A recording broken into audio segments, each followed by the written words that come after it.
முடிவாட்சி படுகோணம் 60 பாச்சி சமகோணம்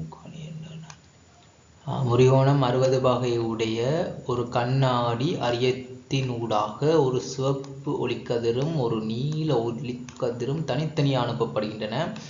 இரு கதிர்களும் அரியத்தினூடாக செல்லும் போது இழிவு விலகலுக்கு உட்படுமெனி அரியத்தின் படுகை மேற்பரப்பில் சிவப்பு கதிரின் முறிகோணம் நீலக்கதிரின் முறிகோணம் ஆகியவற்றில் பின்வற்றில் எது சரியானது?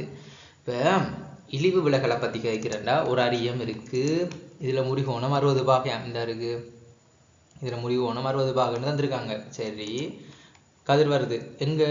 அரியத்தினூடாக செல்லும் போது. எங்கே போகுது?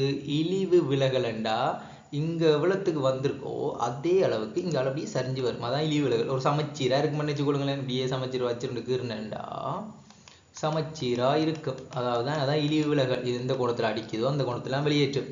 இப்போ என்ன செவன் கோடோட கீர்ணமண்டா, இதுதான் செவன் கோடு. இது செங்குத்தாக இருக்கும். இதுதான் செவன் கோடு. தளத்துக்கு மேற்பரப்பு செங்குத்தாக இருக்கும். இதில் 60 பாகண்டா இதுவும் 60 பாகை. இது தேற்றம். இது 60 பாகண்டா இதுவும் 60 பாகையாக இருக்கும். ஓகே, இவன் இழிவு விலகல் ரெண்டுமே சமைச்சிரன்னு சொன்னான். அப்போ படுகை கோணம் ஐயில் பட்டா இதான் படுகை கோணம். ஐயில் படும்போது முறிகோணம் 6ல் வரும். அதே 6ல் இங்கே பட்டு படுகை கோணம் ஐயில் வெளியேறும். அப்போ இதுல இருந்து உங்களுக்கு பார்க்க என்ன செய்யும்? அதாவது ஒரு தேற்றம் என்ன சொல்லுது? முக்கோணத்தின் புறக்கோணமானது இரு அகக்கோணங்களின் கூட்டுத்தொகைக்கு சமன். அதாவது 2r சமன் 60. இது தேற்றம்.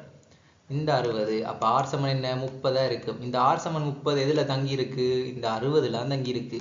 அப்போ நீங்க கதிர் அனுப்பும் போது இந்த 60 மாறினா மட்டும்தான் இந்த ஆறுன்றது மாற வலிக்கிடும். எங்களுக்கு இந்த ஆறு தானே கேட்டிருக்காங்க, முறிகோணம் தானே கேட்டிருக்காங்க, முறிவு கோணம் தானே கேட்டிருக்காங்க.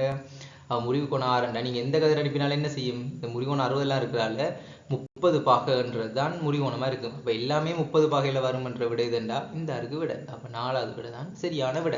இது ஒரு அரியத்தில். இதில் நோட் பண்ண வேண்டிய விஷயம் இழிவு விலகல். இந்த இழிவு விலகலை வச்சுக்கொண்டா இது சமன் என்று சொல்லி இருக்கேன். அதையும் நோட் பண்ணிக்கொள்ளுங்க.